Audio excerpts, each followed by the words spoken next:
Hi there, it's Tiffany from Daisy Farm Crafts, and I'm here today with just a quick tutorial on how to make these really cute puffy flowers to sew onto a pre-made cardigan.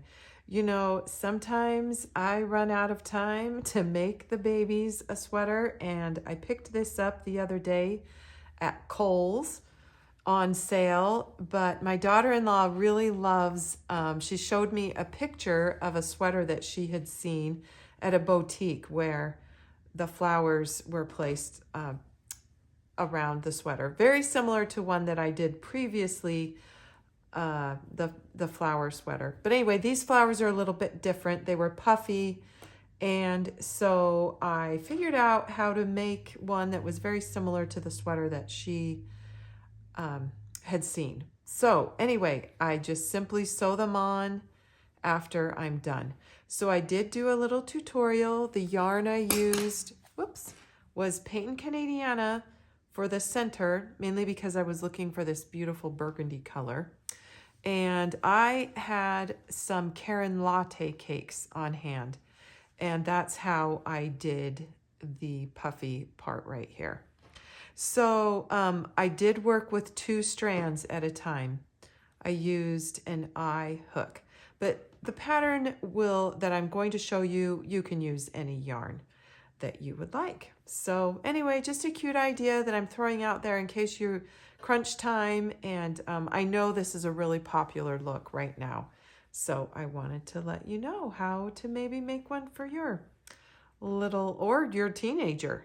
You know, really, if you bought the cardigan and you just want to add some flowers to it, it's really a popular look right now. So let's get started teaching you how to make these flowers. To get started making these little flowers, what you're going to want to do is make a magic ring.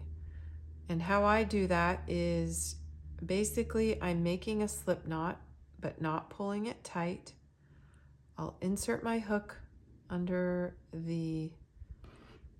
that loop, take the working tail, and what we're going to make is a cluster stitch. We're yarning over about 4 times, so it will be a 4 together cluster stitch right around this circle. So I yarned over, you insert your hook, yarn over and pull up a loop. That's 1. Here's 2, 3, and 4. Now I'll yarn over and pull through all of the loops. This is for the center of the flower. Now I'm not going to chain or anything. I'm just going to yarn over and work the next cluster. There was 2, 3, 4, and pull through.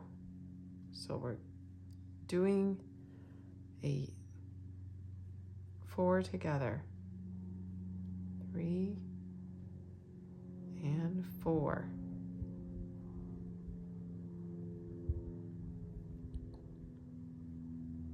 We are making 6 of these around the circle.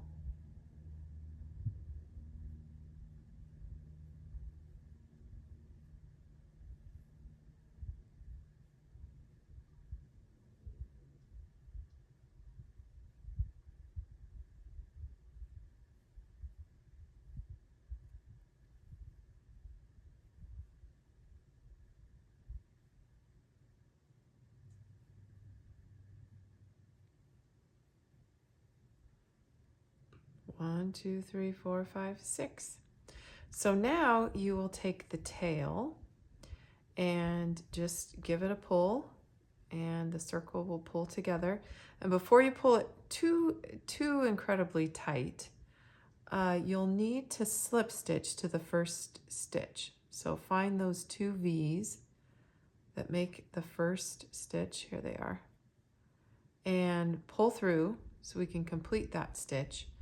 And then continue pulling through the rest of the way and really tighten that up.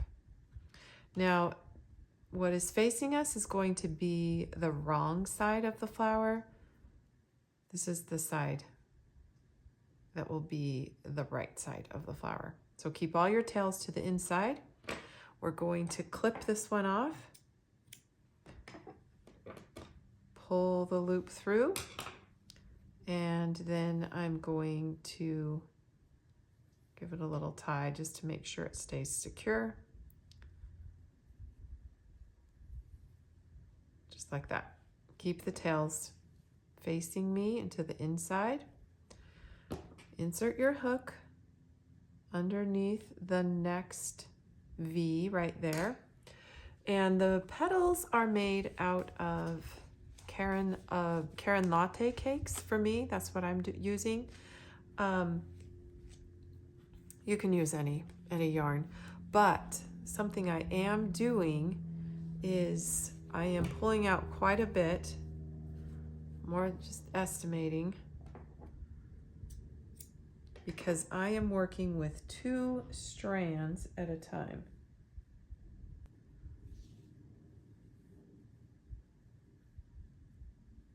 So I'm doubling up this yarn. I wanted the petals to be really puffy. So to make the petals, I am yarning over with the double strand, the 2 strands, pulling up a loop, and then I'm just chaining 2. And in the second chain is where I will work a cluster. And this time though, I will just be yarning over 3 times. So that was my second time. Here's my third time. And then pull through. Now secure with a slip stitch to the next stitch. Pull it kind of tight, and that will pop it to the back there. Chain 2, or I should say pop it to the right side of the work.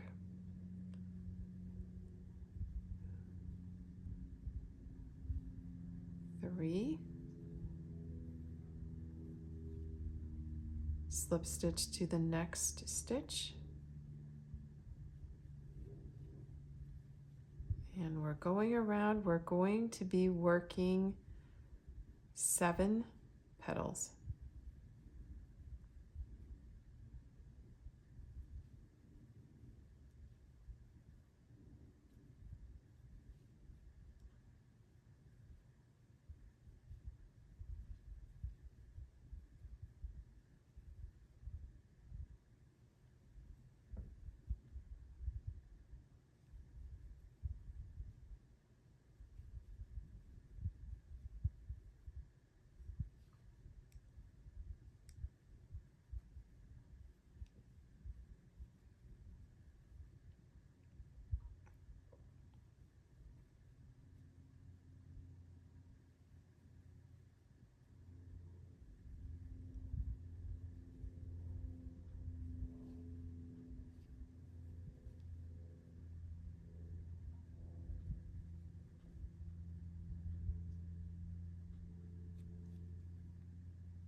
So I've just made 6 petals. My next slip stitch is kind of underneath that knot. Oops, and I grabbed yarn. There we go. So that gives us a little gap, and what we'll do is make our 7th petal and slip stitch into the first loop that we drew up a loop and began.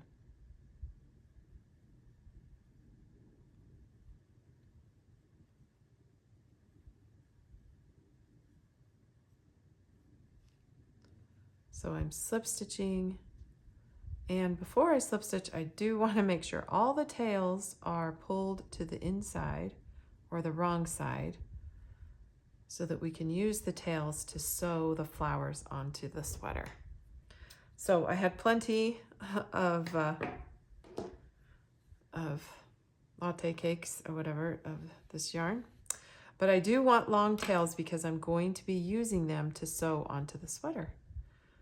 But here we go. Here's our pretty little puffy flower. So like I said, here's the sweater I'm working on. These are really popular for the older girls. So I went to the store, I found Baby Kate a darling little cardigan that was already put together, but they love the embellishment of having these flowers on here. So I am going to be getting my needle out. I'm going to put a couple on the arm here, so you can see I've got plenty of long tails. I've got myself a little sewing project to do here. I have made 1, 2, 3, 4, 5, 6, 7, about 9 of these I'm going to use, and I'm only going to put them on the front. Oops. Only going to put them on the front and down the sleeve a little bit. Maybe I'll put 2, just because on the back we don't want her to feel the bumpy stuff. And I noticed in the sweaters that we saw designed this way that they were only on the front as well.